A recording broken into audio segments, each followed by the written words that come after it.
On the 27th of February 1996, Pocket Monsters was released in a red and green version for the Game Boy in Japan, and ever since then the video game industry has seen the rise of this absolute titan known as Pokemon, which has made over 110 billion over the course of its nearly 30-year journey. And even with that absolute massive worth and value, recent Pokemon games haven't been the best. Some of the spin-offs have been fun, but the mainline games have been on this slow downward crawling quality, and I think Game Freak should take their next game in a different direction. Scarlet and Violet are looking promising, but I think it'll suffer from a lot of the same issues that Sword and Shield did. So in this video, I will be discussing, in my opinion, a Pokemon game which I think not only could refresh the franchise, but also help the franchise last longer without burnout. So it's basically a fan rendition of what a Generation 10 could look like. But first, let's talk about some of the issues I think modern Pokemon games are dealing with the first one being the mismatched development.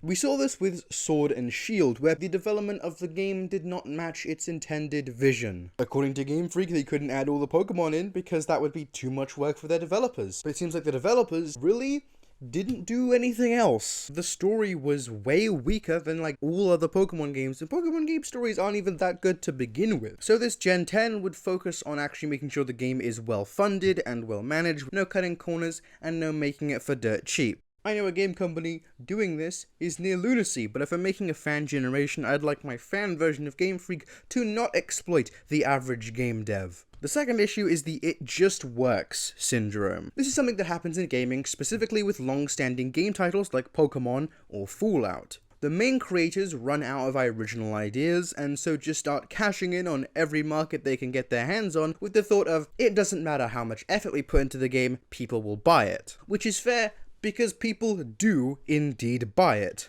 In my opinion, Sword and Shield is by far one of the worst Pokemon games in the main series, but a lot of people think it's just a straight up bad game in general, not just a bad Pokemon game, and it was really well selling. Meaning that we're just proving Nintendo and Game Freak right that they can just do anything, make it cheap, and we're gonna buy it in the millions.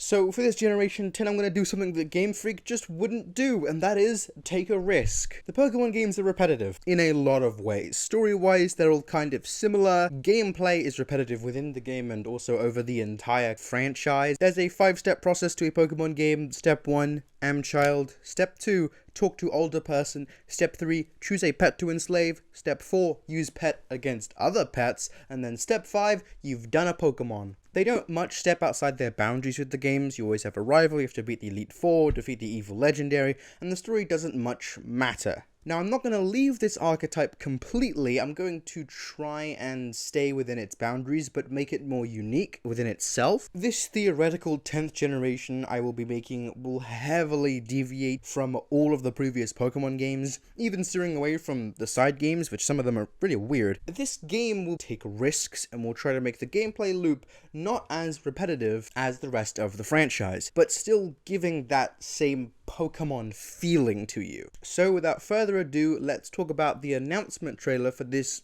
hypothetical 10th generation game. We open the trailer on a completely black screen before slowly fading to a classic Pokemon style opening from stuff like Diamond and Pearl, Emerald, Red and Blue, that kind of style. It's all 2D and 32-bit. It shows a bunch of Pokemon that you recognize, stuff like Charizard, Squirtle, Blastoise. While some of them look normal, there are some Pokemon with new designs. This is when all of a sudden a large fox-like shadow with 2 tails leaps out of the grass at the camera. We then cut to white as we hear a Pokemon cry that's unfamiliar to us but very ghostly. From the white, we pull back to see the eye of a trainer, now in 3D, looking up at a massive mountain. Behind them is a massive boat with loads of other trainers slowly disembarking.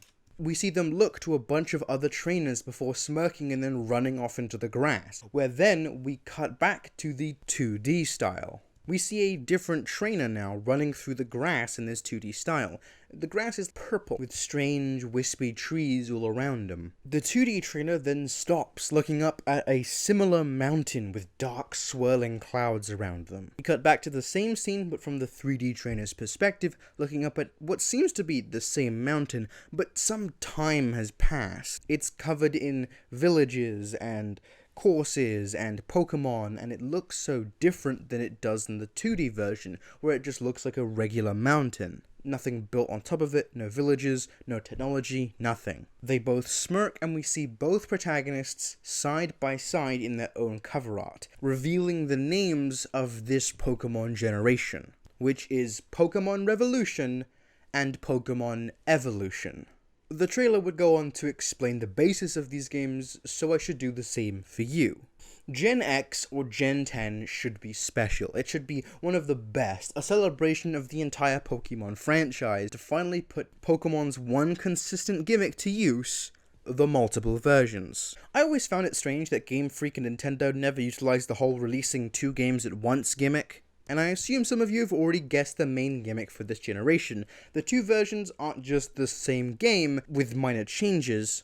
It's actually 2 completely separate and new games. Pokemon Revolution is a complete flash to the past, being completely 2D with the original Diamond, Pearl, and Emerald aesthetic. Maybe with a new modern twist on it, but it's still 32-bit and low res, but very, very stylized. It has all of the original mechanics of a regular Pokemon game, with even an optional gimmick if you want to use it. Unlike other games in the franchise where the gimmick has kind of been necessary, this one will be more of an optional one for you, whether you want to have a completely back-to-the-past experience with no gimmicks like the original games, or if you just want to have a fun time with gimmicks and have some really cool experiences. Pokemon Evolution is a 3D Pokemon game, carrying on the trend of 3D Pokemon games in recent years. But it's slightly different. In fact, both of these games are different from their previous counterparts for several reasons. Pokemon Revolution focuses on an actually good story with a darker, more mature theme, and doesn't have any gyms, while Pokemon Evolution focuses completely on gameplay, making it faster, less grindy, and also focuses heavily on NPC interaction and actually well-written characters,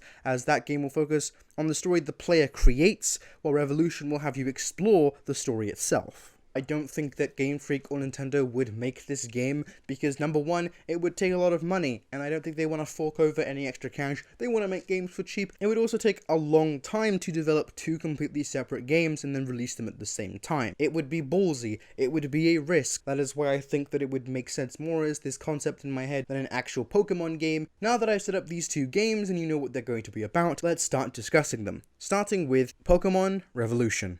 Pokemon Revolution is the return to glory that some fans of the series desperately crave, an original and brand new 2D Pokemon game with some of the original mechanics of those Gen 3 games, with the best pulled from stuff like Gen 2, Gen 1, Gen 4, and Gen 5. I talked about how this game would focus heavily on story, so we'll give you a basic rundown of said story. Before we begin, I do wish to note that this story is basically a draft. If this was picked up by an actual game company, a few things would probably need to be changed. Also, this is a much darker Pokemon story. These games aren't just for little kids anymore, because the people that were playing these original Pokemon games have grown up. They want a more mature story, or at least they wouldn't mind a more mature story. The story begins on the island of Graves, a strange island with a large mountain in the middle of it, dark purple clouds surrounding it. It's always raining, or at least dark. You have arrived here as a trainer already. No need to be introduced to Pokemon. After all, you are a trainer. You've played these games before. And if you haven't, you don't have to worry about the backstory. You probably already know how it works, and it's not that hard to figure out. Once you leave the ship, you are asked what Pokemon you brought with you, and this is where you decide which Pokemon you have for the run. You can choose from the classic fire, water, and grass typing. Your fire type is Ketiel, the flaming pot Pokemon, which, as you go through the story and evolve them, eventually turns into basically a flaming urn, so a fire and ghost type Pokemon. Then you have Oshur, the mist Pokemon.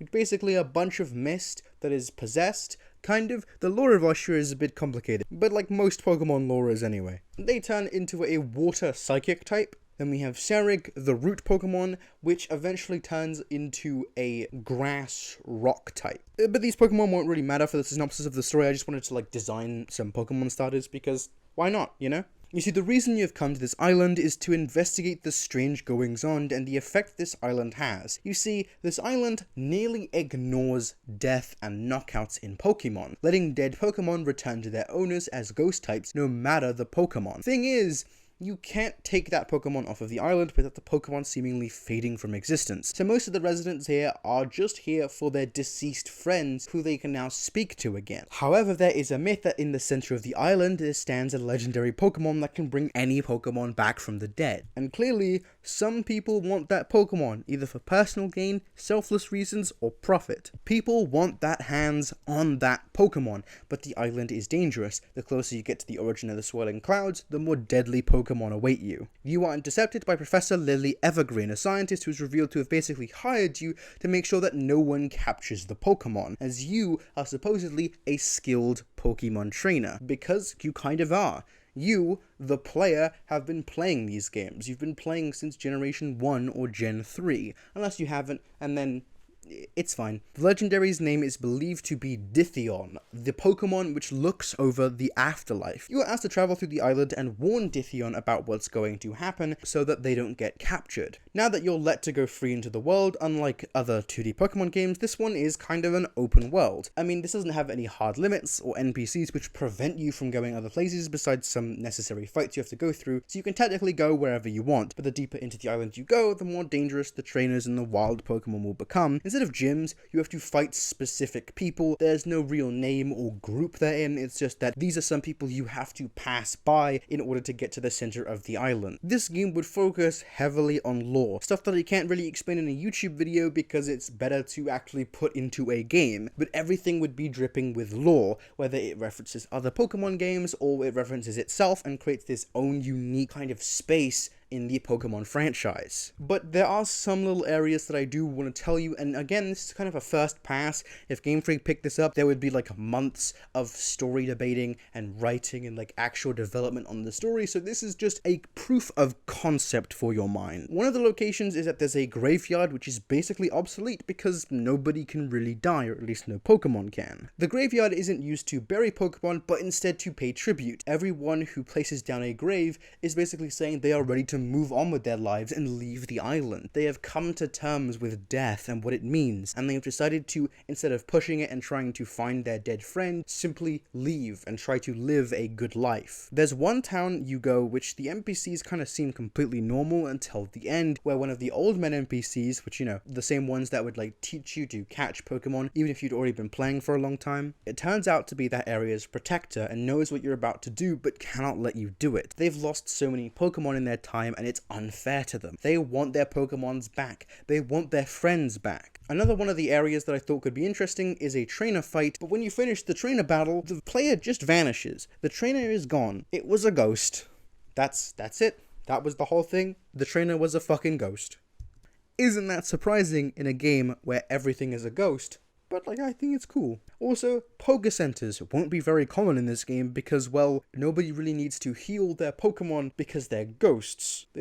They can't be healed. As you can tell so far from the whole vibe, this game has a lot to do with death. Dealing with people who simply want the Pokemon Dithion for no other reason than to bring their best friends back. I told you this wouldn't be a game for kids. It deals with loss and betrayal and the feeling of this emptiness that you get when something close to you dies. It's kind of a depressing game, but there's enough pretty colors and funny music that the children might not notice. And yes, I know Game Freak will never have the balls to do a story like this, but if this actually happened, it would be super cool. Basically, as you travel through the island, slowly building your strength and making your way into the final area of the game, you get to one of the final enemies. A trainer which follows you around. He wears a black Pokécap and dark clothes, and he's kind of edgy. But hey, he's not fake edge like other Pokemon characters. He's legit edgy, hiding in shadows and never actually dueling with you, simply warning you to stay away. Once you reach the base of the mountain, he finally stands in your way and he will be your greatest challenge yet. Not only will his team be high level, but it will actually be well synergized. He has strategies programmed into him, stuff which can team wipe. But once you pass Edgy Boy, you slowly climb the mountain, eventually reach the top where you can find the great Dithion, the soul guider, the one which looks over the afterlife, past death, over in the afterlife. Dithion can speak, so you actually have a conversation with him. It seems like he enjoys letting the hurt and dead wander back to their owners, but you keep convincing him that this is unnatural and he should stop and that people are hunting him. But eventually he says no, he can't leave, but he also can't stop this. He's doing something that we don't quite comprehend. He's not bringing the Pokemon back from the dead on purpose, it is simply a consequence of another action he is performing. You decide that you have to capture Dithion and try and talk some sense into him later, so you throw the Pokeball, but suddenly you stop. Now, this is where I have to interject the story with the actual main gameplay mechanic slash gimmick. Now, it's possible to play without this gimmick, but this is how it works, and I think it's pretty cool. Since this place can kind of keep Pokemon around after both death and being fainted, the first Pokemon in your party which falls unconscious in a battle suddenly becomes a ghost to your party. In the game, you are given an item called Spirit's Tuning Bell, which you can equip to your character, and basically this means that you can summon one fainted Pokemon per battle to become a spirit. Now, what does this spirit do? Well, it summons the Pokemon back onto the field, kind of. You see, fainted Pokemon don't become Pokemon again once you use the Spirit Tuning Bell. They don't just get their HP back and get back onto the field. They're still fainted, but they're kind of floating there. You see, depending on the Pokemon, it will give you a buff to your party. So think of it more like an item. You can use your fainted Pokemon as items to give yourselves buffs and maybe your enemy nerfs during the battle. They're not super powerful, so it's not necessary to beat the game, but it is pretty useful. As an example, let's say you had a Pikachu and it died early in the fight. You can then use the Spirit's Tuning Bell to summon them to buff your party. And let's say Pikachu's buff is called something like Lightning Rod, which means that all electric type moves deal less damage to you. This means that there are now two layers to a Pokemon battle. The Pokemon you have alive and the Pokemon you have fainted. You can use these to your advantage in tandem. There could even be some synergy Pokemon where specific Pokemon are used as a ghost and as the main active Pokemon on the battlefield, they can create a kind of synergy and a more powerful buff or a more powerful nerf to the enemy. But now that you know that the game can keep tracks of when your Pokemon faint, let's get back to the story and this will make sense. Basically, if you had any Pokemon faint in your run, whether you use the Tuning Bell or not, that Pokemon has technically been to the realm of the dead before. I don't know how the lore works, just go with me, the story is cool. Basically, Dithion has control over every Pokemon that you had that has fainted, pulling every Pokemon that you owned that had fainted onto his side. Eventually, he fucking team wipes you. He's super strong. He's not impossible to beat, because like if you had a lot of Pokemon that like hadn't fainted, then I guess you could win the fight. But the fight is kind of stacked against you on purpose, because this is what's supposed to happen. Instead of whiting out when all of your Pokemon is gone, you step onto the field. That's fucking right. You fight your own Pokemon. You fight your pets. You punch them in the fucking face. Okay, to make sure no one complains about animal abuse, it's not actually a physical fight. You have moves like talk, feed, pet, defend, stuff like that. And if you know the Azrael fight from Undertale, where he like takes everyone's souls and corrupts them and you have to talk them out of it, that's basically this fight. You have to kind of talk to your pets and bring them over to your side. If they have a high friendship level, it's very easy to bring them over to your side. If they have a low friendship level, then you have to work really hard to get your Pokemon back. But once you have all of your Pokemon back over towards you and you don't get knocked the fuck out by your own Pokemon, then you get to fight Dithion for real. Once you defeat Dithion, he looks you in the eyes and speaks. "You've done well. You may have even defeated me, but this is far from over, child. Do you think I can summon only Pokemon?" And just like that, in a flash of light, we see a set of trainers. Some you would even recognize, including several trainers from early games. They all surround you. You think for a moment that you're going to have to battle all of these legendary champions, but a specific one steps forward first. Two words are spoken. Son, father. And the battle begins. Boom, big reveal. Where's the dad in all the fucking Pokemon games? He's fucking dead. Now you have to fight him. You have to fight your dad. Well, he's dead. You have to fight your dead dad. Woo! I think this would just be a good twist at the end. Like, just also, boom, the fucking dad. And the whole thing with Pokemon Revolution's whole theme being lost and dealing with it seems like a fitting ending. You fight with your dad and his Pokemon. After defeating your father in a Pokemon battle, Dithion just summons a portal and then he just fucking dips. And that's it. That's basically the story. The game doesn't have a conclusive ending. It ends on a cliffhanger. Now you may be asking why, and that's because of lore reasons. Woo! We never figure out Dithion's true intentions, or even his true motivations, but the island is now free of spirits, meaning everyone loses their buddy again. Kind of depressing. You kind of just made everyone lose their best friends, but again, maybe you're the villain. I don't know. There is actually a different ending to the game if you don't let any of your Pokemon through the entire game faint, which is obviously a very hard challenge. But if you do manage to have no Pokemon faint, then you get like basically dialogue at the very end of the game when you speak to Dithion, and you get to kind of choose if you fight him. Dithion basically says, "Yo, I'ma like dip and shit. If you wanna stop me, you can try, but if you don't, that's all cool. Now that the main story is over, let's quickly recap the region of the island itself. Since nothing can die on the island, I feel like it will be overgrown. Dead trees will simply appear once again as more ghostly. Purple and black will be the main color palette for the whole game. And now most interesting about all of it is that it still has regional variants. So you get a lot of ghost type Pokemon of the other type, and there's new fucking variants. Woo!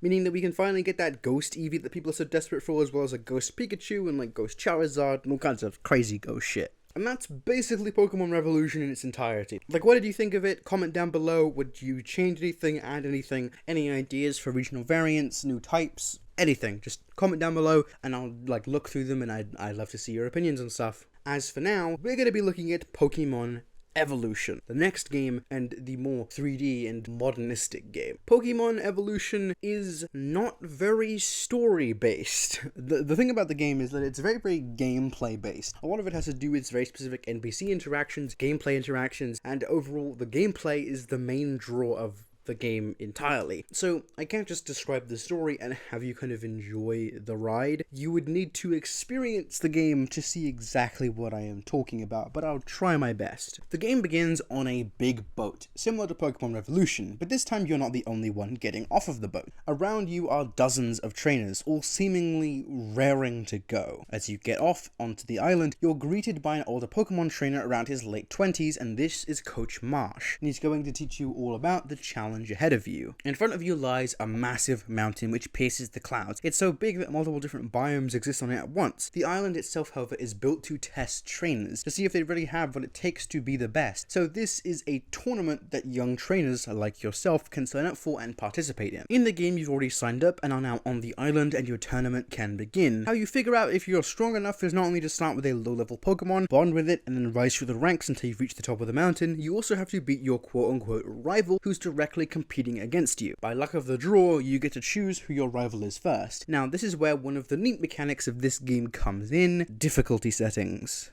Based on what trainer you get, the island will be more or less difficult, meaning that you finally get good difficulty mechanics in a Pokemon game. I have found some Pokemon games way too easy and some Pokemon games way too hard. Sometimes I want a challenge, sometimes I just want a vibe. So you have access to 3 different trainers which you can pick from, which is easy, normal, and hard. For easy mode, you have this boy named Sprig, a young boy with hope in his eyes and a wish to become the best, while being completely inexperienced, and he's basically obsessed with grass types. That's all he ever does, that's all he has in his team, is grass types. It makes him an incredibly predictable trainer, and a fun fact about him: if you pick the grass starter, he'll get sad, and be even weaker because he doesn't know how to use the other types of Pokemon. He only knows how to use grass types. If you pick him, multiple hard challenges will be removed, and the whole game will just be made a lot more easier and just a very funny, laid-back experience. For normal mode, you have this girl named Sky, an older girl who doesn't like small talk but trains to be the best. She wants to prove her father wrong, she doesn't specialize in any type, and the island will be normal difficulty. It'll be as intended. Now, the most interesting story-wise of any of the trainers is for hard mode, and it's this girl named Ember. She's talkative, super kind, and she'll even let you pick the superior Pokemon type. So if you pick fire, she'll pick grass. If you pick water, she'll pick grass. Wait, no, fuck. If you pick water, she'll pick fire. If you pick fire, she'll pick grass, etc. She does this a lot, giving you the advantage on purpose, which may seem cocky on the surface, but really, she's just being honest. She's one of the best trainers imaginable, able to use her Pokemon typings perfectly, catching Pokemon to counter your team specifically, using items effectively, and also causing the whole island to get a lot harder. She wipes out all low-level Pokemon herself, leaving you with only wild Pokemon higher than your current party level. Now, the reason why she's such a good trainer isn't just because of plot or game mechanics. No, because she's the daughter of the greatest Pokemon trainer of all time, Ash Ketchum. That's right, baby. I'm using anime in the games. The games took place 30 years after the anime or something. Ash is not only old, but he's the world champion, and he has a daughter by Amber. Amber is canonically Ash's daughter and was taught by him. That's why she's so powerful. Woo, baby. Yeah, that's what I'm waiting for. Woo, that's what it's all about. Woo. The game itself doesn't have much of a story, but there is stories interacting between the different trainers. Like with Sprig, you can battle him more times than with the others because he wants to get stronger. The more you battle him, the stronger he does get, even if it is by a small amount. With Skye, she kind of starts out rude and not wanting to talk to you, but ends the game basically your best friend instead of your rival. As with Ember, we can see the pressure of her being the daughter of the world champion and how it affects her as a person. It won't be too bad. Ash isn't a bad dad or anything, and she's not overstressed, but she definitely isn't relaxed, and she wants to make her dad proud, but no matter how good she is in the test, he'll still love her no matter what. Since I can't show you actual gameplay of the game, I'm going to describe a few little small areas that I think you would enjoy in the game, and I think would just be interesting ideas to put in it. These are obviously not all of them, and there'll be way more cool shit, but this is just some ideas as a proof of concept in your mind. First of all, the starting area is basically just one big ass garden to make it look nice. There's an area which is completely covered in ice, but you use fire type Pokemon to melt it as you go along to slowly turn it from a snowy tundra into a desert. There could be a spot where you can use your flying Pokemon to fly through rings to make it over gaps. Maybe rock type Pokemons can pass certain puzzles faster by letting you climb up walls. You can dive into underwater caves and you can find some little cave boys. There could be tech areas where you can use electric Pokemon to fry them. And get Ninja Village. Why not? Why not a Ninja Village? Tell me a reason why there shouldn't be a Ninja Village. There could be a lava area where you use steam to fly up and solve puzzles. Maybe a rainy area where electric Pokemon and water Pokemon get buffs, and a sunny area where plant and fire Pokemon get buffs. Maybe even a little ghost area where dark and ghost and fairy get buffs. After making your way through the game and finally getting to the top of the mountain, you and your trainer find a legendary, a fox made of metal and lightning, a spirit possessing a husk of a body. You and your rival get a little pleasant chat with him before eventually teaming up and fighting the legendary together in a very fair, balanced, and friendly 1v1. It's not 1v1 because there's two trainers, this is you and your rival against... It's fair, right? After you meet him, the legendary bows down and is about to speak, but suddenly a similar fox legendary appears from a portal, bitch slaps this other legendary before dragging him through a portal. You and your rival just gonna have to stand there for a moment before Coach Marsh comes up to you and just goes, well, that wasn't concerning. And then, ta-da! You're an official trainer, and you get a little badge, and you're sent on your merry way to become the greatest Pokemon trainer in the world, except you won't, because Ash exists in this timeline now, and you will never be better than him. You should give up now. But yeah, there wasn't much story-wise that I could explain for Pokemon Evolution, but I hope you get the basic idea of what I was going for, and with that, that's the end of my Generation 10. I do have a third Pokemon idea for a possible third game in Generation 10, like how Emerald was third game in Diamond and Pearl. I think it is, at least. And I hope you've all enjoyed this video. I hope you've all had like a nice time. This was like a really interesting experience to work on it, and I just hope that you like all of the effort I spent on this, and all of the time. And it's good finally getting it off of my chest. I've had this idea since the fucking Yandere video. That was ages ago. That was a long ass time ago. And the question is if I'm back or not. Yes and no. I said last time I want to post one a week, but some shit came up that I couldn't exactly ignore. I decided to come back and hope that if I put enough effort into my shit, more people will see it. So, the video after this one might take a long time to make. It's also going to be really long, probably, but I'm probably just going to make a trailer for it. It's kind of that big. If you're new here, please don't leave just yet. Please at least consider subscribing. 94.5% of people who are going to subscribe forget that they're going to subscribe before leaving for another video, because YouTube is very based on like video to video to video to video. It wants you like always clicking on different videos. So just take the time and think about it if you actually do want to subscribe, or if you don't, subscribing would help out a ton. Also, I have a Patreon. Since I'm going to be making these long form videos, I'm not going to be getting that much money. And I kind of need money at the moment, so Patreon is a great way to support me. You don't have to, obviously, it's just optional, but it would help out a lot. And thank you all so much for watching this video. I hope you enjoyed it. Any ideas you have for Pokemon Evolution, Revolution, or a third game, put it down in the comments below. I can't quite think of a name for the third game, so if you have any ideas, post them down below, or if you have any Pokemon game ideas of yourself, also post them down below. And yes, I really hope you enjoyed everything, and I'll see all of you normalies in the next video. If I don't see you there, I'll see you in the next life, and if I don't see you there, I'll see you on the other side. If I don't see you there, I'll see you in the void. And that is a threat. Bye-bye. Just wanted to thank my patrons at the $20 tier. We have Aaron, who is such a goat, honestly. Super cool dude. Then we have the Ben, or Pio, at $10. Thank you all so much. All of my patrons for helping me and giving me some support. It really does mean a lot. And yeah, this is the end of the video. Bye.